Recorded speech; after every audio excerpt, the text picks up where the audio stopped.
Hello everyone, আসসালামু আলাইকুম।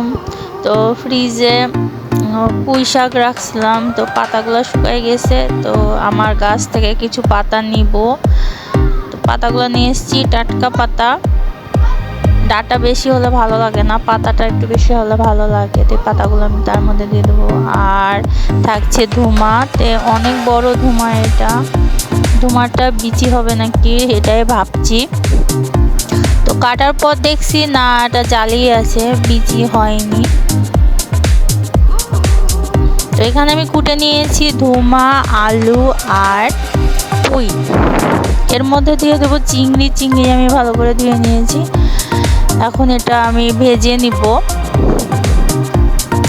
সামান্য পরিমাণে তেল দিয়ে, হলুদ আর লবণ দিয়ে এটি আমি ভেজে নিচ্ছি। তো এটা অবশ্যই ভালো করে ভেজে নিতে হবে, সুন্দর করে লাল লাল করে আমি এটা ভেজে নিচ্ছি।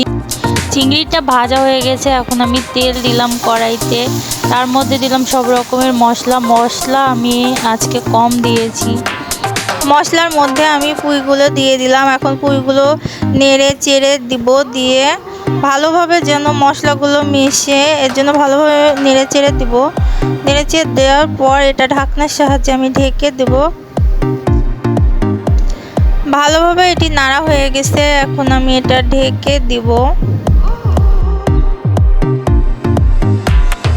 রান্নার শেষ পর্যায়ে চিংড়িগুলো সুন্দর করে ওপর দিয়ে ছিটিয়ে দিতে হবে, তাহলেই হয়ে গেল পুঁই চিংড়ি রান্না। তো রান্নাটি কেমন লাগলো অবশ্যই জানাবেন। ধন্যবাদ সকলকে।